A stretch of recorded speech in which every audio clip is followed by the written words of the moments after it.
Hello students, आइए देखते हैं एक नया अध्याय 11 जैव प्रौद्योगिकी सिद्धांत व प्रक्रम के बारे में।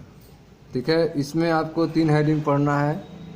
पहला है जैव प्रौद्योगिकी के सिद्धांत, फिर पुनर्योजित डीएनए तकनीक के साधन और लास्ट में आप पढ़ेंगे पुनर्योजित डीएनए तकनीक के प्रक्रम के बारे में।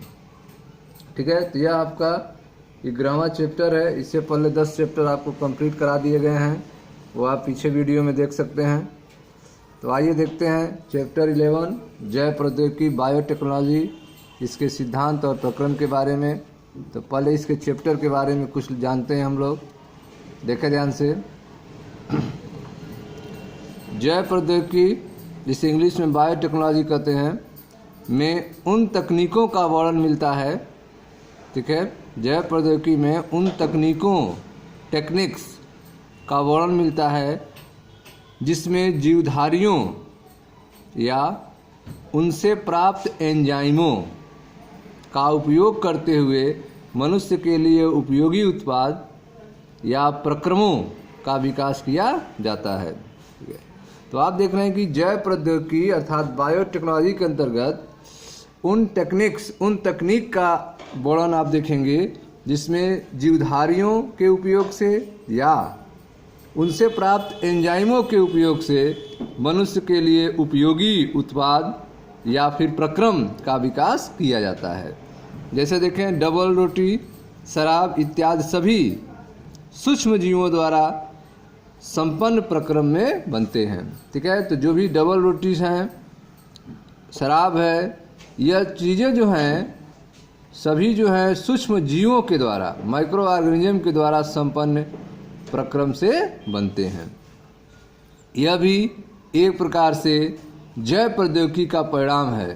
ठीक है, तो डबल रोटी, शराब, इन सब चीज़ों का जो उत्पादन होता है वह जैव प्रौद्योगिकी का ही रिजल्ट होता है।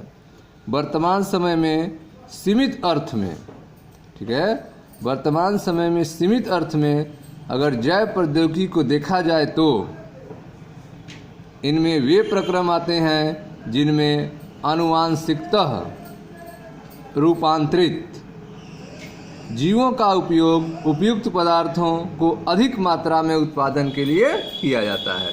ठीक है, तो अगर जो है वर्तमान समय में देखा जाए कि जैव प्रौद्योगिकी का क्या यूज है, तो इसमें जो है आनुवांशिक रूपांतरित जो जीव हैं उनके मदद से जो भी उपयुक्त पदार्थ आपको बताए गए, डबल रोटी, शराब इत्यादि, इन चीज़ों को अधिक मात्रा में उत्पादन किया जाता है।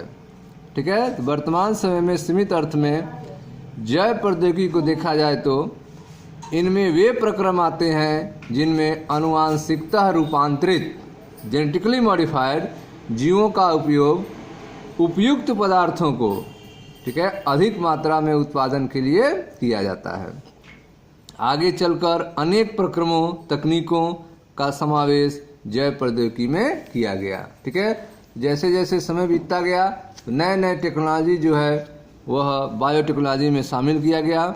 जैसे कि पात्रे, ठीक है, पात्रे निषेचन द्वारा परख नली शिशु का निर्माण, जीन का संश्लेषण और उपयोग, डीएनए टीका का निर्माण या दोषयुक्त जीन सुधार, ये सभी जैव प्रौद्योगिकी के ही पार्ट हैं, जैव प्रौद्योगिकी के भाग हैं।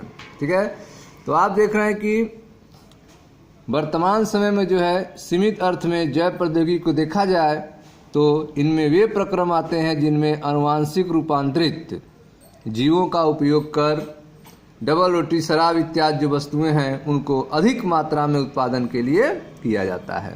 ठीक है, आगे चलकर अनेक प्रक्रम और तकनीकों को जैव प्रौद्योगिकी में शामिल किया गया। जैसे कि पात्रे इन विट्रो निषेचन के द्वारा परख नली शिशु का निर्माण, जीन का उपयोग, ठीक है, जीन का संश्लेषण और उपयोग, डीएनए टीका का निर्माण या दोषयुक्त जीन में सुधार, ये सभी जैव प्रौद्योगिकी के ही भाग हैं। ठीक है, आइए इसकी परिभाषा के बारे में देखते हैं। जैव प्रौद्योगिकी का डिफिनीशन क्या है? यूरोपीय जैव प्रौद्योगिकी संघ, ठीक है, यूरोपीय जैव प्रौद्योगिकी संघ EFB द्वारा जो जैव प्रौद्योगिकी की परिभाषा दी गई है, उसमें दोनों परंपरागत विचार व आधुनिक आणविक जैव प्रौद्योगिकी का समावेश है। ठीक है, तो आप देख रहे हैं कि जो यूरोपीय जैव प्रौद्योगिकी संघ है उसके द्वारा जो जैव प्रौद्योगिकी की परिभाषा दी गई है उसमें दोनों परंपरागत विचार और आधुनिक आणविक जैव प्रौद्योगिकी को शामिल किया गया है। ठीक है, तो देखते हैं यूरोपीय जैव प्रौद्योगिकी संघ अर्थात EFB द्वारा दी गई परिभाषा निम्न है। तो EFB ने कौन सी परिभाषा दी थी बायोटेक्नोलॉजी के विषय में, जैव प्रौद्योगिकी विषय में? देखें ध्यान से, जैव प्रौद्योगिकी नए उत्पादों तथा सेवाओं के लिए प्राकृतिक विज्ञान व जीवों, कोशिकाओं और उनके अंग तथा आणविक अनुरूपों का समायोजन होता है। जैव प्रौद्योगिकी क्या होता है?